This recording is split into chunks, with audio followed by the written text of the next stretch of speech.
리저 설교의 주인공은 스승의 주일 때 함께 다루었던 엘리야 선지자입니다. 엘리야라고 하는 이름의 뜻은 하나님이여 여호와이십니다 라는 뜻입니다.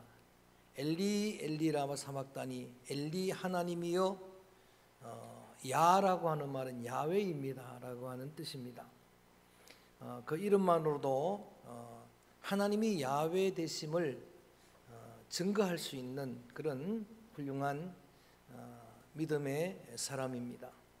엘리야 선지자가 사역할 때의 시대 배경은 분열왕국 북이스라엘 악한 왕국입니다. 19대 왕조가 있는데 그 중에 가장 악한 왕이 아합 왕입니다. 아합 왕 때입니다. 그리고 그 안에는 이세벨입니다. 성경의 최고의 악처입니다. 이세벨은 시돈 왕의 공주입니다. 두로와 시돈 지역은 페니키아 그 지역은 소돔 고모라보다 더 악한 나라입니다. 그 나라에서 가지고 온 바알과 아세라 우상으로 온 백성들을 미혹하는 영적인 흑암기 또는 암흑기 때 그 시대에 활약한 선지자가 엘리야입니다.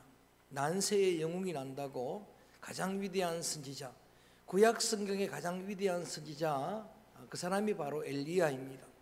예수님이 변화산에서 변모하실 때에 그때에 모세가 등장합니다. 구약에 엘리야가 등장합니다. 신학자들은 모세는 율법의 대표다, 엘리야는 예언자들의 대표다, 그렇게 해석할 정도로 가장 위대한 예언자, 그 사람이 오늘의 주인공 엘리야라고 할 수가 있습니다. 그런데 신약 성경 야고보 사도 예수님의 동생입니다. 야고보서 5장 17절에서 엘리야를 소개할 때에 무엇을 강조하는가 하면은 우리와 성정이 똑같은 사람이다 그래요. 처음부터 특별한 사람이 아니었다는 이야기입니다. 타고난 본성이 우리와 똑같은 그런 사람인데, 놀라운 사실은 그런 평범한 사람이 이제 그가 말하면 말한 대로 되더라는 거예요. 말의 권세가 있었다라고 하는 이야기입니다. 엘리야 자신도 그것에 대한 확신을 가졌기 때문에 한번 17장 1절을 읽어봅니다. 이렇게 말합니다. 17장 1절 말씀 시작. 길르앗에 우거하는 자 중에 디셉 사람 엘리야가 아합에게 말하되 내가 섬기는 이스라엘의 하나님 여호와께서 살아계심을 두고 맹세하노니 내 말이 없으면 수년 동안 비도 이슬도 있지 아니하리라 하니라. 아멘. 우리와 성정이 똑같은 사람이라고 야고보 사도가 강조하는데, 그런데 야고보 사도는 그런 평범한 사람이 말하면 말한 대로 다 되었다라고 하는 이야기. 엘리야 자신도 이러한 악한 아합 왕에게 내가 말을 하지 않으면은 이 땅에는 비도 이슬도 내리지 않을 거다. 이스라엘은 비가 없으면 살 수가 없잖아요.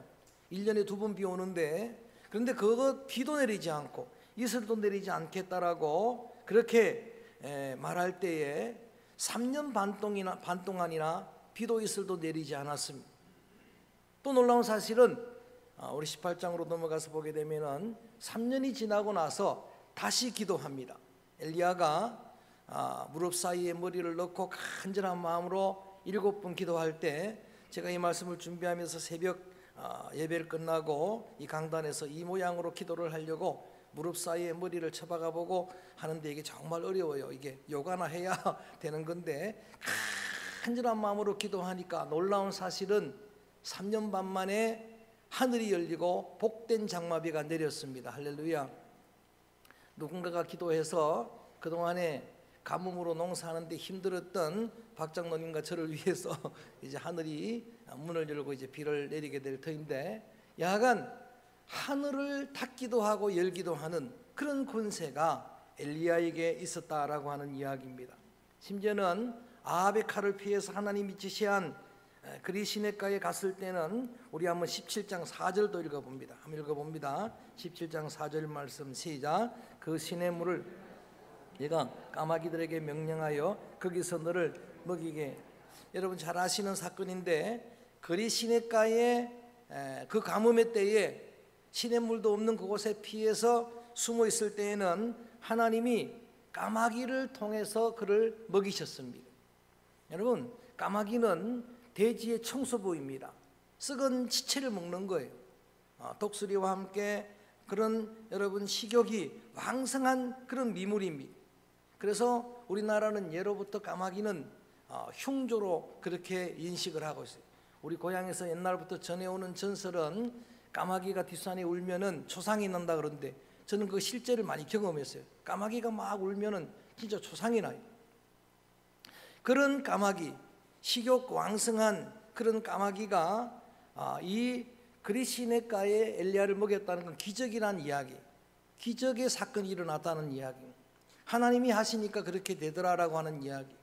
그리고 저는 이 말씀을 생각하면서 여러 우리의 상황을, 가정을, 교회를, 더 나아가서 나라 민족도 이렇게 생각해 보니까, 여러분, 그 까마귀는 아니지만 우리가 지금까지 살아온 건 하나님의 은혜인 줄로 믿습니다. 하나님의 도움의 까마귀들은 지금까지 우리 인생을, 제 개인적인 삶을 돌이켜 보아도 지금 62년의 인생은 전부 그때마다 까마귀를 보내주셔가지고, 고학생일 때는 할아버지한테 은혜를 입었던 어떤 한 분이 찾아와가지고 학비를 대주고, 귀신 나간 어떤 집사님이 기도해 줬다고 고맙다라고 또 학비를 까마귀들을 보내줘요. 여러분, 우리 교회의 20년 과정도 돌아보면 전부 그런 은혜요. 지나가다가 한 나그네가 헌금을 들고 들어왔어요. 왜 들고 들어왔습니까? 하니까 자기는 예수 안 믿는데 늘 등산해야 되는데 이 앞으로 지나가려면 헌금을 해야 된다는 거예요. 할렐루야. 여러분, 기적 같은 이야기 아닙니까? 우리 교회도 다니지 않은 어떤 분이 정말 어려울 때, 건축하고 어려울 때, 그때에 새벽기도에 헌금 봉투를 하나 올렸는데 거기에 헌금 액수가 600만 원, 11조가 올라와 있어요. 지금까지 11조 신기록입니다. 여러분, 기적 같은 이야기. 막 열심히 공사하고 있는데, 먼지를 뒤집쓰고 있는데 지나가던 김병모 목사님이 지나가다가 잠깐 들렸는데 그 모습이 너무나 안쓰러웠던지 그 다음 날에 1,000만 원을 보내왔습니다. 뭐는 이런 이야기 하자 보면 끝이 없어요. 경주에 있는 제 친구 목사님은 또 어렵다니까 전화해갖고 우리에게 또 돈을 빌려주기도 하고, 이게 지나온 상황들 생각해 보니까 하나님의 도움의 손길. 예전에 우리 교회에 있었던 양희로 선생님, 한동안 우리 교회에 있었잖아요. 저는 그분과 함께 살면서 하나님이 먹이시는 까마귀가 어떤 건 줄 알았어요. 한 번은 전사님하고 나하고 짜장면을 시켰는데 배달이 잘못 왔어요. 3개가 왔어요. 3개가 왔는데 그냥 3개 먹자 하는데 그 순간 그분이 들어오시는 거예요. 할렐루야.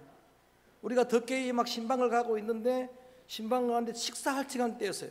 식사 시간이 됐는데 마침 우리 박 군사님 근무하는 목욕탕에서 그분이 또 나오시는 거예요. 순간순간 먹이시는 그런 걸 보고서 오늘의 까마귀도 있군. 지난 2년 동안, 3년 동안 어려운 시기에서도 여러분 개인의, 가정의, 기업의 까마귀는 있었습니다. 교회의 영적인 까마귀는 있었습니다. 할렐루야. 그런 은혜를 경험한 사람이 엘리야예요. 심지어는 엘리야가 하나님의 인도를 따라서 사르밧 가부집에 들어갑니다. 가부집에 들어가는데 그곳에서도 기적이 나타나는 거예요. 그 가정이 과부 또 아들 하나를 그렇게 희망하고 살던 가정에 이제는 먹을 게 없으니까 마지막 남은 가루, 마지막 남은 기름 가지고 떡 만들어 먹고 죽자고 그렇게 생각하는데, 하나님의 사람 엘리야가 간 겁니다. 하나님의 사람은 가 있기만 해도 복이 되는 거예요. 하나님의 사람, 그가 있는 동안에 여러분 3년 반 동안 그 가정에 그 가루통의 가루가 여러분 끊이지 않았습니다. 그 기름통의 기름이 멈추지 않았어요. 기적 아닙니까? 심지어는 여러분 그런 엘리야 같은 귀한 그러한 이 위대한 선자가 있는 집에도 어려움은 당하는 거예요. 아들이 죽는 어려움을 당하는데 한번 17장 17절 읽어봅니다. 17장 17절 읽어봅니다. 예수님 오셨던 가정에도 포도주가 떨어지는 것처럼 이런 일들이 일어나는 겁니다. 17절 시작. 2일 후에 그 집 주인이 되는 여인의 아들이 병들어 중세가 여러분, 그런데 그런 큰 위기도 엘리야 같은 이로운 사람, 축복의 사람 한 사람이 거기에 있으니까 그 최고의 위기도 극복하는 거예요. 죽은 아들이 살아났습니다. 그랬더니 오늘 본문으로 선택했던 24절 한번 크게 읽어봅니다. 여인이 하는 이야기입니다. 여인이 그 모습을 보고서 하는 이야기가 오늘 24절입니다. 시작. 여인이 엘리야에게 이르되 내가 이제야 당신은 하나님의 사람이시요 당신의 입에 있는 여호와의 말씀이 진실한 줄 아노라 하니라. 아멘. 한 사람 엘리야가 그 집에 와 있으니까 그런 위기에서 그 집에 모든 여러분 은혜의 축복의 놀라운 보고가 쏟아지고 뿐만 아니라 큰 위경도 요셉이 있었던 그 여러분 집에 모든 사람들이 요셉으로 인하여 복을 받았던 것처럼 이게 바로 복덩입니다. 이게 진짜 세상을 이롭게 하는 사람이에요. 저는 저와 여러분의 자녀들 우리 성도들이 가 있는 곳마다 복덩이가 되기를 주의 이름으로 축복합니다.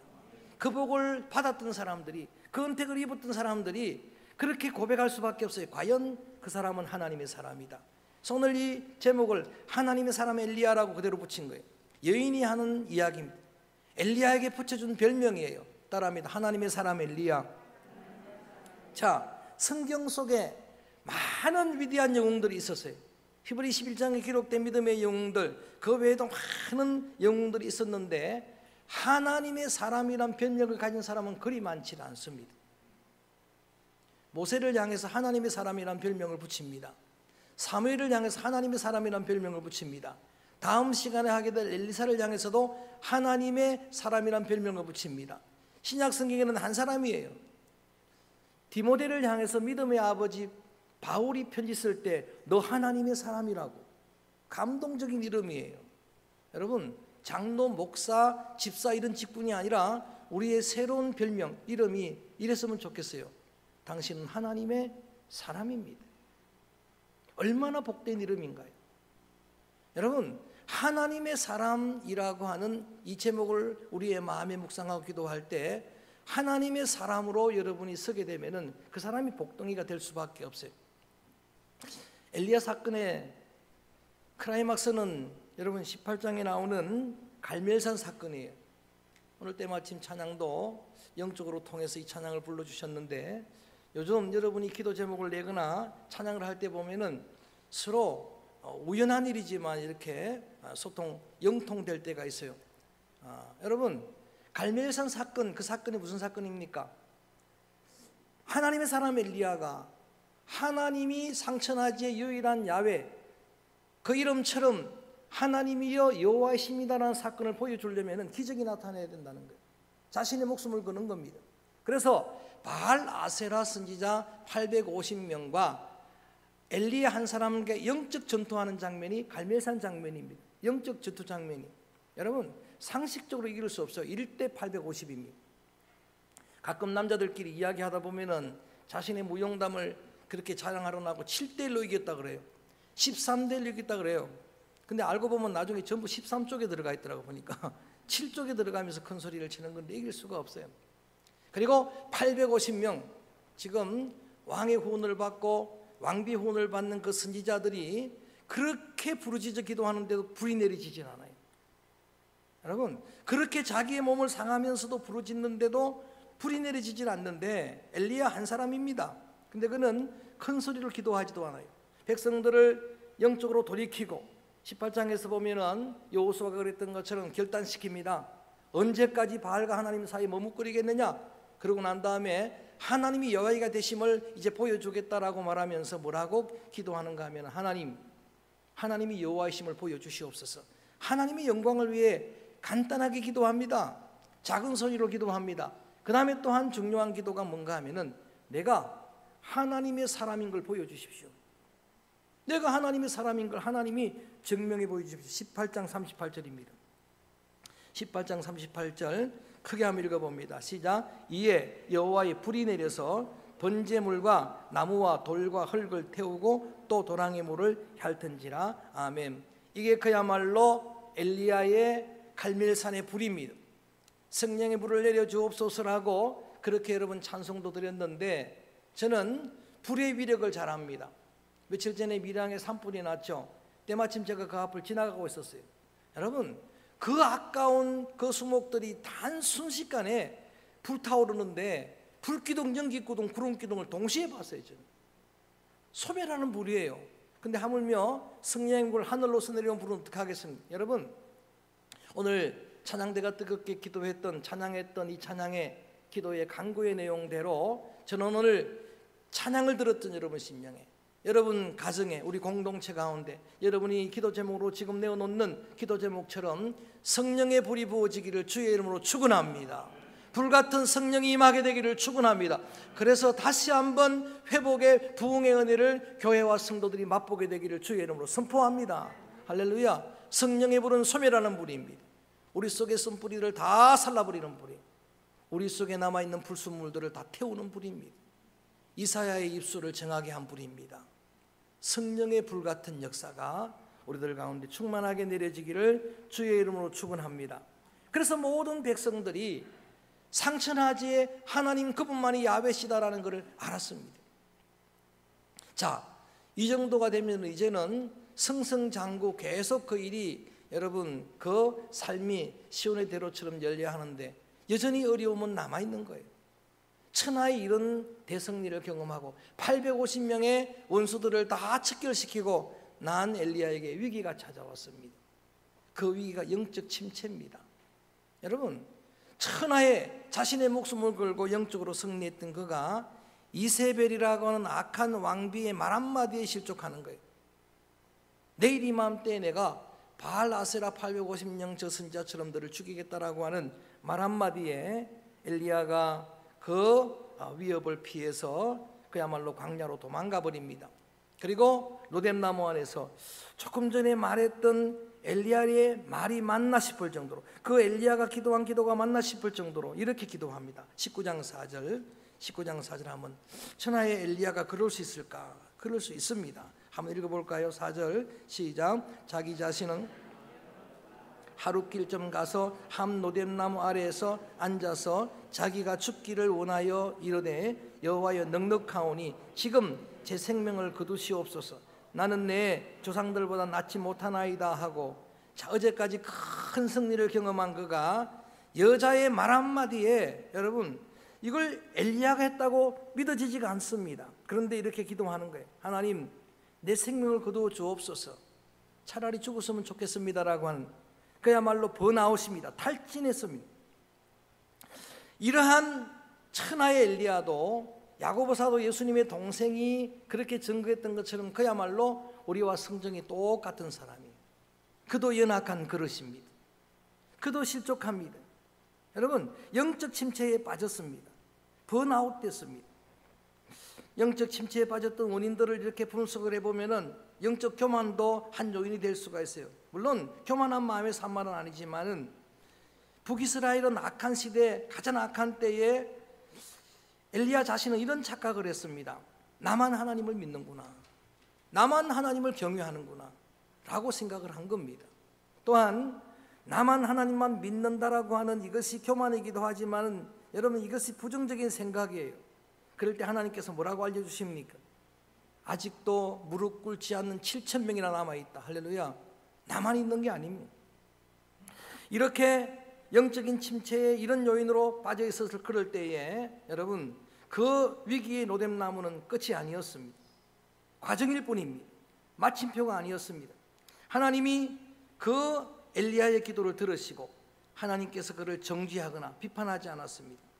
19장 5절입니다. 하나님은 그를 회복시키십니다. 19장 5절 말씀 소리내서 읽어볼까요? 시작. 로뎀나무 아래에서 누워 자더니 천사가 그를 어루만지며 그에게 이르되 일어나서 먹으라 하는지라. 어루만지며 이렇게 세우시며 먹이시며, 이게 하나님의 회복 방법이에요. 여러분, 정말 힘들 때는요 100마디 말이 위로가 되지 않습니다. 그래서 오늘 이 말씀을 잘 여러분 적용을 해야 돼요. 고통을 당하는, 상을 만난 가정에, 갑자기 위경을 맞는 가정에, 오늘도 김지호 집사님 가정에 외삼촌이 돌아가서 상을 만나서 이제 주당집에 갔는데, 여러분 이제 그 외가 쪽에 한 분 남은 아마 그런 어른 같은데, 상을 만난 가정에 가서는 100마디 말이 위로가 되질 않습니다. 그냥 손잡아 주는 거예요. 같이 울어주는 거예요. 같이 안아주는 겁니다. 터치하는 거예요. 그리고 여러분, 정말 손으로 붙들어 이렇게 세워주고 차라리 국밥이라도 하나 사주는 거예요. 이게 위로가 되는 거예요.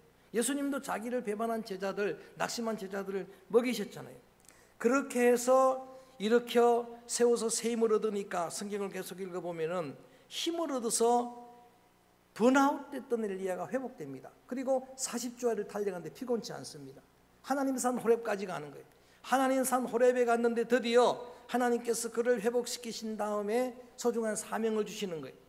하나님께서 엘리야를 다시 부를 때는 불 가운데서도 나타나 지진 가운데서도 바람 가운데도 뭐 어떤 거창한 게 아니었어요. 따라합니다. 세미한 음성으로 조용히 사명을 주시는데, 하나님 주신 사명은 사람을 세우라는 사명이에요. 사람을 세우는 사명입니다. 그 사명을 엘리야가 다시 받습니다. 사명으로 무장을 시켜준 거예요. 그래서 맨 처음에 누구를 세우는가? 예후를 세우라. 19개 왕조 말씀을 드렸지만 오므리부터 아시아까지, 오므리, 아합, 아하시아, 여호람까지를 오므리 왕조라고 하면 악한 왕조예요. 그 다음에 이제 예후 왕조부터 또 예후 쭉 이어져서 예후 왕조라고 하는데, 그나마 조금 선한 왕조인데 새로운 시대를 열도록 새로운 왕을 세우라고 하는 사명과, 그 다음에 이 주변에 그 제국들도 중요하니까, 러시아를 보니까 중국을 보니까 주변 나라도 중요한 거예요. 그러니까 아람 제국의 하사엘 왕을 세우라고 새로운 사명을 주고, 세 번째가 너 대를 이을 영적인 후계자 엘리사를 세우라. 세계 사람을 세우는 거예요. 물론 이 사명은 다음 시간에 할 거지만 예후도 엘리사가 세웁니다. 하사엘도 엘리사가 세워요. 그 엘리사를 통해서 하나님이 엘리야에게 줬던 사명을 엘리사가 이어가는데, 마지막 사명인 엘리사는 직접 자기가 세우는 거예요. 그러니까 전부 엘리야가 세운 거예요. 사실은 엘리야를 통해 세운 거예요. 그래서 엘리사를 불러서 그렇게 자기의 귀한 제자로 자신의 사명을 이어갈 위임, 그러한 예언자로 세우는 그 사명을 끝까지 감당하는데, 말씀을 마무리합니다. 역대하로 넘어가 봅니다. 역대하 1장에 넘어가 보니까 마지막까지 그는 하나님의 사람이었어요. 이게 중요한 메시지입니다. 1장 9절 읽어볼까요? 열왕기하입니다. 죄송합니다. 열왕기하 1장 9절 말씀 한번 소리내서 읽어봅니다. 열왕기하 1장 9절 시작. 이에 50부장과, 다시 한번 열왕기하 1장 9절입니다. 시작. 이에 50부장과 그의 군사 50명을 엘리야게로 보내매 그가 엘리야게로 올라가 본즉 산 꼭대기에 앉아 있는지라. 그가 엘리야에게 이르되 하나님의 사람이여 왕이 말씀이 내려오라 하셨나. 자, 11절도 봅니다. 시작. 왕이 다시 다른 50부장과 그의 군사 50명을 엘리야에게로 보내니 그가 엘리야에게 말하여 이르되 하나님의 사람이여 왕의 말씀이 속히 내려오라 하셨나이다 하니. 자, 이제 천하의 엘리야도 자신의 사명을 감당하고 그 사역을 마감할 때가 됐어요. 그래서 제가 이 말씀을 왜 함께 읽었는가 하면은 이 메시지를 나누고 싶은 겁니다. 여러분, 해병대들이 그런 이야기를 해요. 한 번 해병이면 뭐라고요? 영원한 해병 그래요. 해병대까지도 그렇게 이야기하는데, 여러분, 엘리야는 처음부터 하나님의 사람이었어요. 마지막까지 하나님의 사람인 거예요. 처음부터 여러분은 성도예요. 마지막까지 성도의 길을 축복합니다. 마지막까지 하나님의 사람의 길을 축복합니다. 왜? 중간에 낙오자가 많기 때문이에요. 위대하게 출발했다가 삼손이 슬프게 매듭지었어요. 여러분, 제자였다가 가룟 유다가 탈락되고 말았어요. 그런 걸 보면은 저는 오늘 하나님의 사람인 것도 감동을 받지만 끝까지 견디는 자가 구원을 얻어요. 끝까지 여러분은 하나님의 사람이어야 합니다. 할렐루야. 그런 사명을 감당하기를 주님의 이름으로 축원합니다. 다시 말하면 끝까지 권능의 사람이었어요. 말라기 4장에 보면은 세례 요한을 예언하실 때에 세례 요한의 이름을 엘리야라고 부릅니다. 엘리야가 이 땅에 예수님의 길을 예비하려고 올 것이다라고 그렇게 예언을 내주었어요. 왜 하필 많은 사람들 중에 엘리야라 그랬을까? 저는 이 의문을 가지고 성경을 보는 중에, 여러분, 세례 요한도 끝까지 주님의 길을 예비하다가 순교했어요. 엘리야도 끝까지 하나님의 사람으로 능력 있게 승리하다가 죽음을 보지 않고 성천했습니다. 엘리야와 그 세례 요한 사이는 공통점은 참 많아요. 찾아보니까, 연구를 하며 찾아보니까 여러분, 모양이 비슷해요. 광야에 소리였던 거나 광야에 피난이 있었던 거나 먹었던 음식이 비슷합니다. 저 까마귀가 물어다 주는 메뚜기 석청을 먹었는데 광야의 세례 요한도 그렇게 먹었어요. 틀은 실제적으로 세례 요한은 틀 옷을 입었고 엘리야는 몸에 털이 많았어요. 여자 한 사람 때문에 낙심도 됐다가 여자 한 사람 때문에 순교도 당하는 공통점이 많지만 그런 공통점을 다 제하고 한 가지만 말하면 예수님은 이렇게 말씀하십니다. 여자가 낳은 자 중에 가장 큰 자가 세례 요한이라. 할렐루야. 구약의 가장 위대한 하나님의 사람은 엘리야라. 그 이야기예요. 구약의 가장 위대한 예언자는 엘리야라. 그는 처음도 엘리야, 마지막도 엘리야였어요. 그래서 여러분, 성경에 있는 두 명의 사람, 머두셀라라고 300년 동안 하나님과 동행했던 에녹과 엘리야만이 죽음을 보지 않고 성천했습니다. 예수 그리스도의 성천의 그림자로 쓰임받았던 사람이 여러분 바로 엘리야였어요. 말씀드렸던 것처럼 예수님께서 변모하신 변화산에 나타났던 가장 위대한 예언자. 그래서 그가 이제 마지막 하나님의 사명을 따라서 예후도 하사엘도 아니지만 그들을 세울 엘리사를 끝까지 훈련하고, 스승의 주일을 우리가 전했던 말씀이 뭐예요? 그의 마지막 레슨이었죠. 마지막 성천하는 날까지 그렇게 엘리사를 데리고 영적 레슨을 하고, 길갈에 머물다가 베델레로 갔다가 여리고로 갔다가 요단강을 건너서 마침내 요단강 건너편에서 소원이 뭐냐 묻고 난 다음에 자신에게 역사하던 성령의 갑절을 위임하잖아요. 성령의 갑절의 역사를 위임하고 예언자의 사명을 위임하고, 그리고 성천하는 그 마지막 장면을 볼 때에 마지막까지 이로운 사람이었구나, 마지막까지 하나님의 사람이었구나, 마지막까지 축복의 통로였구나. 엘리사를 세우고 그의 사명을 여러분 마감했던 그가, 엘리사가 엘리야의 그 사명을 이어받아서 어떤 사역들을 갑절로 감당하는지는 다음 주일에 여러분 말씀을 기대하시면 될 겁니다. 어떤 역사가 이루어지는 것을 보게 될 것입니다. 박영선 목사님은 인물설교 하나님의 열심이라는 책에서 설교하다가 엘리야 사건도 다시 한번 제가 점검해 봤어요. 했더니 동일한 이야기를 메시지로 마지막 결론을 내리고 있습니다. 엘리야는 우리와 성정이 똑같은 사람이다. 그도 힘들면은 낙심하고 번아웃되고 우울증에 빠지고 자살 생각을 하고 그랬던 연약한 질그릇인데, 그런데 하나님께서 회복시키셨다. 하나님께서 그에게 사명을 주셨다. 하나님께서 그를 힘있게 하셨다. 그래서 끝까지 그는 하나님의 사람이었다. 마지막 순간까지 왕도 신하들도 50부장 100부장들도 엘리야를 찾아갈 때마다 그를 부를 때 엘리야라고 말하지 않습니다. 하나님의 사람이요 라고 이야기를 합니다. 여러분, 그가 바로 오늘의 주인공 여러분 엘리야입니다. 엘리야가 엘리야 됐던 건 전적인 하나님의 열심이었다. 엘리야가 엘리야 된 건 절정인 하나님의 열정이었다. 그렇다면 저와 여러분 우리도 마찬가지입니다. 우리도 연약한 질그릇이지만 하나님이 여러분과 함께 하시면, 하나님의 열정이 여러분 가운데 임하게 되면 엘리야 같은 하나님의 사람으로 승리하게 될 줄로 믿습니다. 축복의 통로로 쓰임받게 될 줄로 믿습니다. 저는 엘리야처럼 여러분 가 있는 곳마다 하나님이 기적이 점철되기를 주의 이름으로 축원합니다. 그게 아멘. 여러분이 가 있는 곳마다 여러분 한 사람 때문에 여러분 주변에 여러분이 거하고 있는 공동체에 복이 임하게 되기를 주의 이름으로 축원합니다. 여러분 풍성하게 되기를 축원합니다. 죽은 것들이 살아나게 되기를 축원합니다. 예수님을 모셔도 어려움을 당합니다. 예수님을 모신 가정에도 포도주가 떨어집니다. 그런데 차이가 있어요. 예수님이 계시기 때문에 물이 포도주로 변하는 거예요. 하나님의 사람이 한 사람만 있어도 변하는 거예요. 하나님 사람은 한 사람만 있어도 복덩이가 되는 거예요. 요셉 한 사람 때문에 모든 사람이 다 복을 받았어요. 이게 세상을 이롭게 하는 이로움의 축복의 통로들입니다. 엘리야의 하나님은 나의 하나님이에요. 그 하나님께서 오늘 살아계신 나의 하나님이기 때문에 하나님의 제단의 성령의 불이 여러분 가운데 내려지면 우리들도 그렇게 승리할 수가 있습니다. 축복합니다. 저도 여러분도 여러분 자녀들도 이 시대의 영적 엘리야로 하나님께서 귀 쓰시고 가는 곳마다 수많은 영혼들을 이롭게 하고 구원하는 축복의 통로 되어지기를 주의 이름으로 선포합니다. 주의 이름으로 축원합니다. 그래서 오늘 우리의 소원을 담아 이 찬양을 부릅니다. 잘 모르시는 분들 계실 텐데 배우는 마음으로 우리 전사님 힘차게 찬양을 해주시면은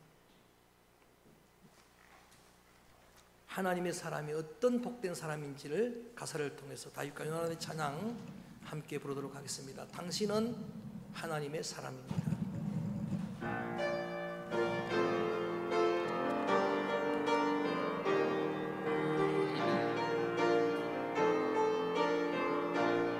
역사를 생각합니다. 주님의 은혜로 살아가는 주님의 은혜로 살아가는 당신의 모습이 참 아름다워요. 당신의 모습이 참 아름다워요. 주님의 사랑을 나누어 주는 주님의 사랑을 나누어 주는 당신의 모습이 너무 아름다워요. 당신의 모습이 너무 아름다워요. 하나님을 감동시키고 하나님을 감동시키고 세상을 변화시키니 세상을 변화시키는 당신은 이 세상에 필요한 사람, 당신은 이 세상에 필요한 사람, 하나님이 좋아하는 사람, 하나님이 좋아하는 사람, 당신 때문에 어두운 세상이 당신 때문에 어두운 세상이 사랑으로 가득 차지요. 사랑으로 가득 차지요. 당신 때문에 하나님께서 당신 때문에 또 영광 받으시지요.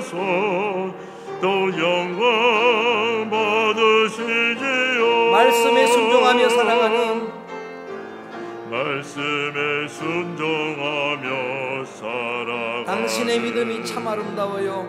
당신의 믿음이 참 아름다워요. 주님이 맡긴 사명 감당자라는 주님이 맡긴 사명 감당자라는 당신의 모습이 너무 아름다워요. 당신의 모습이 너무 아름다워요. 하나님을 감동시키고 하나님을 감동시키고 세상을 변화시키니 세상을 변화시키는 당신은 이 세상에 필요한 사람, 당신은 이 세상에 필요한 사람, 하나님이 기뻐하는 사람, 하나님이 기뻐하는 사람, 당신 때문에 어두운 세상이 당신 때문에 어두운 세상이 찬양으로 가득 차지요. 찬양으로 가득 차지요. 당신 때문에 하나님께서 당신 때문에 하나님께서 더욱 영광 받으시지요. 영광 받으시지요. 당신 때문에 어두운 세상이 당신 때문에 찬양으로 가득 차지요. 어두운 세상이 찬양으로 가득 차지요. 당신 때문에 하나님께서 당신 때문에 하나님께서 더욱 영광 받으시지요. 마지막 더욱 영광 받으시죠. 더욱 영광 받으시지요.